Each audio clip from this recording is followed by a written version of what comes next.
Hey everyone, S Freezy here for at least one Final Fantasy deck tech for the next set drops and do a set review. I know, already, right? I saw this commander and knew I had to build it. I'm not usually an artifact shenanigans guy, but throw in some graveyard fiddling and I'm down to clown. Golbez Crystal Collector does so much for just 2 mana. It's a 1/4, so it's an okay early blocker. Taking free chip damage doesn't mean the game is over, but it's better to not have to. Then, whenever any artifact enters under your control, you surveil 1. This will let us manipulate top decks and fill our graveyard. That effect is already huge, but there's more.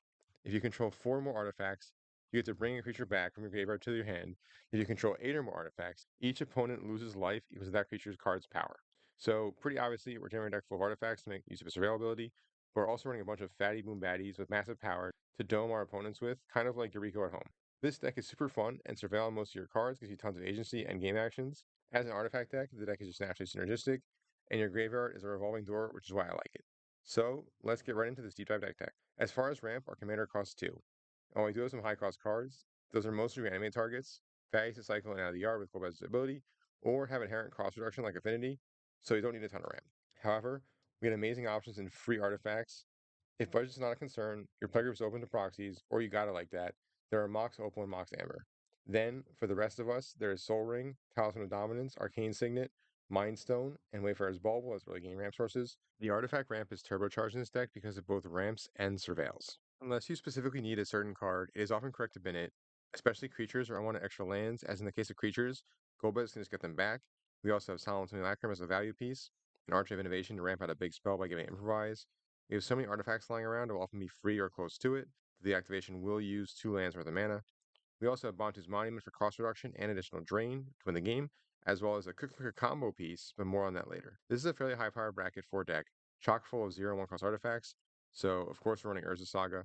Saga also makes giant tokens because our deck is again chock full of artifacts, and will tutor for a 1-drop, including one of our combo pieces. Nile Spellbomb, Mishra's Bauble, and Sensei's Dividing Top round out the targets, so let's turn through our deck. Top is a combo piece in this deck, but it also just can draw 1 and surveil every turn for 1 mana, or it can kind of hide cards you don't want to surveil. So it's very useful even outside of the combo. Definitely try and fit that in there. Next, we've got our incremental value pieces. I'm a big proponent of doing the thing, so you notice these are all artifacts. Play to your deck strengths, run more synergistic cards. Our Speedo ETBs, we surveil, then each opponent discards a card, all for 2 mana. Then we have both Ichor Wellspring and Mephitic Drought, which enter, surveil, then draw a card, and on destruction, or if you sacrifice them, you can draw an additional card. Though we often want to let them sit out to power out Golbez's abilities, he is the Crystal Collector after all, not the Crystal Thrower Awayer. Now for actual card advantage, we have a lot of fun and interesting options for you, not necessarily for your opponents. Baleful Strix already provided great value, but now it surveils and draws a card in ATP, and then is also a flying Death Touch artifact creature, and can recycle when it dies. This card is a must for this deck, and really every Dimir deck, but especially this one, which can bring it back every single turn. Emery Lurk in the lock will almost always cost a single blue mana, but she lets you recycle your cantripping artifacts each turn, and she sets up your graveyard. Braids Risen Nightmare lets you sacrifice permanents of different types to burn opponents who can't match them, and let you draw cards simultaneously. Forensic Gadgeteer gives a cast trigger of Investigate to each of our artifact spells, meaning they come with an additional clue token, whether or not the spell resolves, and then it reduces the cost of artifacts activated abilities by 1, including the clue tokens, meaning each of these tokens can be turned to a card for a single mana. Daily Dispute lets us sacrifice something that would be destroyed, or one of our fodder pieces, maybe Ichor Wellspring or Mephitic Drought to draw cards, and get a treasure token in the process, which is an artifact that will also surveil. But again, having a massive artifact is important, so you often want to use this in response to removal, because the more artifacts you have, the better. Remember, Dockside Extortionist is no longer legal. We have a Seagate Restoration in the mana base, and since our commander almost reads draw a card each turn, when you cast this, your hand will be stocked. Definitely exclude this one for budget lists, though, as the ability to cast the spell is definitely powerful, but not a needed upside. Lastly, we have 3 card advantage powerhouses. The first one is obviously the One Ring, which is again a game changer and not a budget option, but we're a bracket for a deck. It provides needed protection and card advantage in a deck that will almost certainly draw ire from the table. The first time your 2-cost commander domes the table for 20, you will become the target. But the more fun and exciting card is Palantir Vorthink. At the beginning of your end step, it gets an influence counter, then you scry 2, in addition to all of our surveilling and pick your top cards. Then you choose an opponent to either let you draw a card or let you mill X, where X is the number of influence counters, and they lose life because of the total mana value of these cards. We have some bombs that cost way more mana than an opponent should want to pay in life for a single card, and the mining games are fun. Not to mention, even if it's low CMC stuff, we're still self-milling, which we want to do anyway. However, your savvy opponents will see this happen one time, take 10, and never do it again for any time you play with them. So realistically, this reads Every turn, scry 2, draw a card. Lastly, we have Bolas Citadel. Again, part of a combo piece, but you can also just play it as fairly as you can play this card.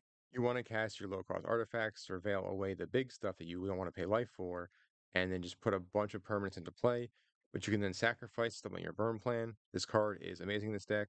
Ideally, save your land drop so you can go off more with this card. For removal, we have some great options on artifacts to do our thing. Necron Deathmark is a sizable flash body that kills something and mills any player, probably us. 3.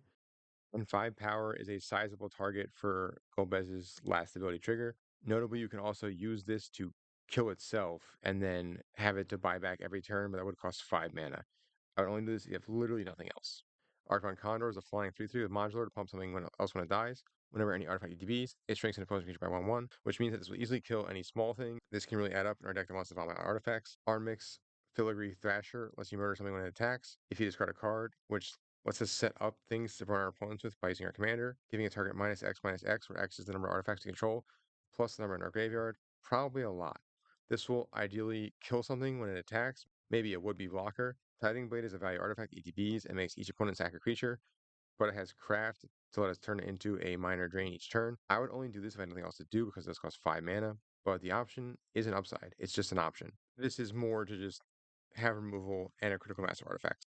Blood Money is a sweeper that will leave us a ton of tapped treasures to make sure when we do rebuild, our commander will be online immediately. Spell Swindle can counter an impactful spell, or maybe an opponent's sweeper, giving us treasures to surveil and use immediately, not to mention helping to trigger our commander's end step ability. I would note that this counts the CMC, so something like Vandal Blast, while 5 mana only costs 1. That said, still counter the Vandal Blast in your artifact deck. We're running Withering Torment to deal with enchantments or creatures. Fellow Profane is an MDFC that hits creatures or planeswalkers. Sinking is super for spells or permanent bounce, and Abhor for permanents only. Lastly, as a bracket 4 deck, of course we're running Deadly Rollick and Fierce Guardianship for interaction. We have them online as early as turn 2. And, checks notes, these cards are quite powerful. Mirror Shell Crab is super fun for you, but super mean for your opponents. It's buybackable interaction with your commander's end step ability. It's an activated ability, so it's hard to counter, and is a 3 mana leak potentially every turn if you buy it back. For Graveyard Hate, we have really good options. I already mentioned Nile Spellbomb, which cantrips, and Surveils before it cantrips, but even better, we have Canoptic Scarab Swarm, which gives us tons of surveilling flying artifact bodies that can just chip in damage for our opponents. Let us see a ton of cards. Definitely try and surveil as much as possible. Don't keep one card on top unless you absolutely need it. I also like Dauntless Scrapbot from the new set to hit each opponent's graveyard. Plus, it brings us 2 artifact bodies because of the lander token, which we can also sacrifice to go get a land.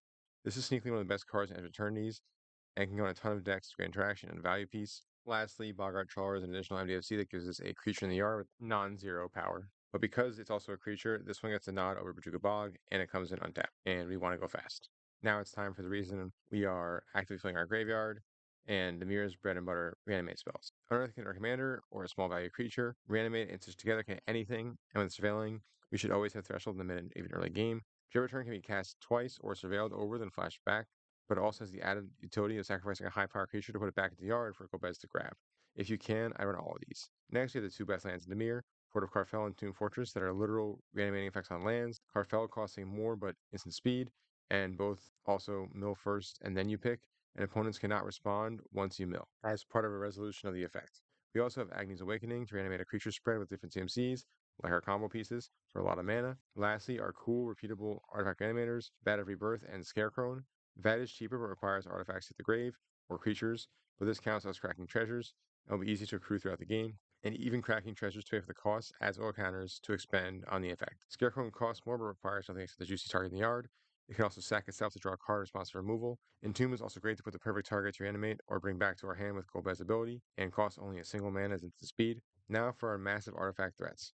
Wormcoil is a classic sticky creature that will demand removal. If they aren't packing exile effects, it will demand removal more than once. You could run Ashnods and Wormcoil and then Deathmantle, but they're less clunky infinites in our deck, so I chose not to. Imitech the Stormlord also costs 4 and could combo with Nim Deathmantle, but we are using him as a value piece to synergize with Golbez and make bodies to fuel his last line of text. And he can farm our threats like Wormcoil across the finish line with +2/+2, and Menace, which is Italian for hard to block. Territorial Gearhulk is a massive blocker with Flash that can replay an instant for free from a yard. Arcane Proxy lacks Flash, but can cast an instant or sorcery equal to its power or less in CMC in a yard, and most of our interaction has low CMC by design.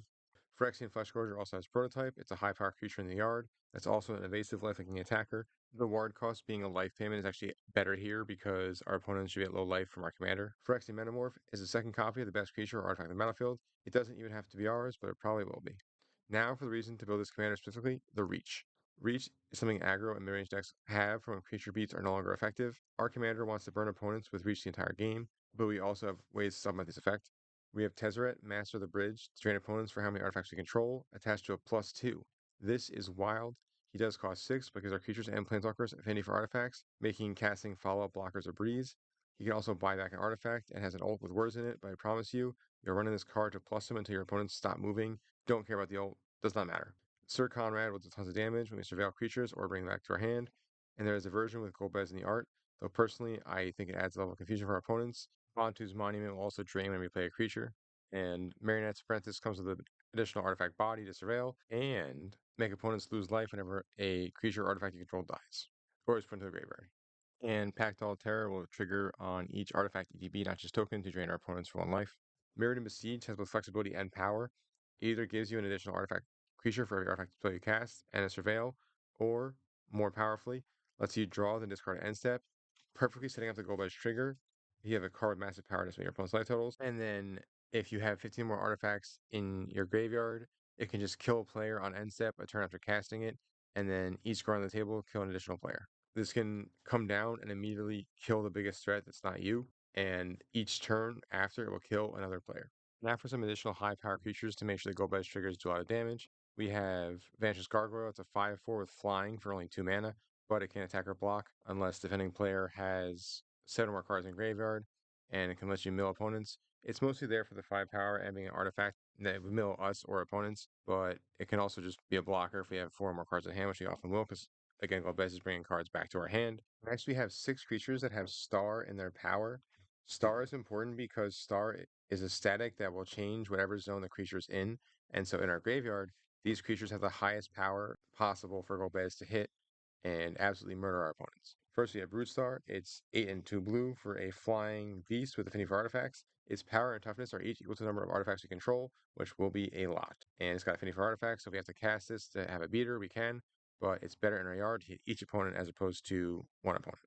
Filigree Attendant is the same thing, but only costs 4 mana. It has 3 toughness. That doesn't matter. We care about the power. It's a flying artifact creature homunculus. This one itself being an artifact is kind of relevant. This is definitely easier to cast early in the game, but you don't often want to cast these. These are mostly just to murder your opponents by being in your graveyard. Master of Ethereum only costs 3 mana, but doesn't fly. It's got the same power and toughness for artifacts you control. Mortivore doesn't care about artifacts. It cares about creatures, and it cares about all graveyards. Cruel Phage is the same threat, but only 2 mana. It gets even better. You can also mill a player 4 cards, but that puts it in exile. You mostly want to just use it as a creature, either on the battlefield attacking your opponents, or in the yard to get back and drain your opponents. Lastly, Souls of the Lost is 1 to black for a star-powered creature. As additional cost to cast, you must discard a card to sacrifice a permanent. This can often be great for us to set up our next Golbez trigger by discarding a fatty or sacrificing a fatty on board to then use next turn, preferably after combat when we attack with it. Its power is equal to the number of permanents in your graveyard, which is most of the cards in our deck. These cards are all super impactful. I run them all just to make sure that you always have something to get back with Golbez to drain your opponents for life. So for that reason, we're also running Psychic Frog. Modern players know this card's a powerhouse. It's a free discard outlet. It draws cards on connection, and you can exile cards to give it flying to make it more likely to connect. This card is great. It is a modern staple and excellent in EDH for a variety of reasons. Finally, we've arrived at the combo section. As I mentioned earlier, you could also include Ashnod's Altar and Neth Mantle, but I didn't since you already have 2 leaner combo packages that fit in the deck and are better synergy cards in the deck on their own. The first is not an infinite, but it's really high damage and probably lethal with Senses Finding Top, Aetherflux Reservoir, and Ballast Citadel. This is a pretty famous old combo, but you just effectively always put top on top of your deck, cast it for free out Citadel. You always pay 1 life, and Aetherflux Reservoir will gain more and more life as you go through your entire deck, and by the end of it, you'll have a obscenely large amount of life to then shoot your opponents with 50 damage at a time. While this is happening, you can also surveil. Top is suitable off Urza Saga and gives us a 1 mana surveil each turn if we want, or we can also use it to inform surveil decisions and dig through our deck. Be kind and don't waste the table's time with this. If you play slow, don't spin the top. Get a Beyblade and challenge locals behind the Wendy's. Bolas' Citadel also works very well when you have free surveil on more than half your cards. Not to mention this deck can easily run opponents for lethal, so sacking 10 permanents to make each opponent lose 10 life helps with our plan A before the combo. We're also running Hullbreaker Horror as a great reanimator threat slash high power creature in the yard, but it combos with any two zero cost artifacts or cheap artifacts or artifacts that make mana. You cast one of your cheap or zero cost artifacts or mana artifacts, bounce the other one after you use it for mana. With Aether Flux out, this will make you infinite mana, infinite damage, and infinite life. The other combo involves more cards, but they're all perfectly home in our deck. The only one that doesn't synergize with the rest of the deck is Gravecrawler, but it costs 1 mana, and we can surveil it away to cast it later if we have our other combo piece, Warren Soul Trader. Gravecrawler and Warren Soul Trader make an infinite loop if you can drain opponents to pad your life total. So we're running Pact All Terror, which drains on each artifact ETB, which includes the treasure for Soul Trader to recast Gravecrawler, but also it's just great in our deck because we're bombing out artifacts, so we'll drain our opponents the entire time we're playing the game, and then also can combo. This loop can be interrupted by Graveyard Hate. Similarly, Bonta's Monument drains opponents and recast a creature spell, and reduces the cost of black creatures by 1, meaning that the Soul Trader is even easier to cast. The whole combo, including Bonta's Monument, Gravecrawler, and Warren Soul Trader, only costs 6 mana. Instead of Bonta's Monument, we also have Marionette Apprentice, to drain 1 artifacts and creatures up into a graveyard, which is generally good for our burn plan for the rest of the deck, but also makes an artifact body with it. And this combo will count Gravecrawler and the treasure, meaning you only need to have 1 life point over half of what the highest life total of an opponent has to win the game. Lastly, we have some utility lands to help with our artifact stuff. Vault of the Fomori will let us discard to set up Golbez and takes a ton of cards. Inventor's Fair lets us tutor for our combo pieces. Volatile Fault destroys an opponent's utility land and leaves us with a treasure, which will then surveil. Treasure Vault is itself an artifact land which surveils and enters, but you can sacrifice it and pay 2x to make X treasure tokens, which will surveil a ton. Set up your draws and front load your mana to have a giant turn later on. Darksteel Citadel, Vault of Whispers, Sea of the Synod, and Mistvault Bridge are all artifact lands and give us surveil triggers, plus help our artifact count. Scene of the Crime is a clue and a land, being an artifact to surveil, but also being able to be sacrificed to get an extra card. Takanuma gives us an additional way to rebuy creatures. As protection, MDC, we have Valkyrie Rebirth to help our commander, or Big Threat. And in Search for Interactions, we have Waterlogged Teachings, usually for 4 mana, buying one of our free commander spells directly to hand. So iOS can be discarded to another land, or a 0-cost artifact. Midgar City of Mako lets us sacrifice an artifact or creature to draw 2 cards, and then we get to tap land afterwards out of exile. This card is the best of its cycle, hands down. The rest of our lands are fixing, with an emphasis on untapped lands, as we want to cast our commander early, and surround it with cheap artifacts to get the ball rolling. I really hope you enjoyed this deck tech. My next video will be the set review for Edge of Eternities, followed by some more gameplay, followed by my other favorite commander from Final Fantasy, the Modern Game Behemoth, Diamond Weapon. If you like my content and are in need of more Magic the Gathering in your life, specifically Pre-Modern and Commander, be sure to like this video and subscribe to my channel on YouTube. As always, I'm S. Freezy, reminding you to stay frosty out there and keep on brewing.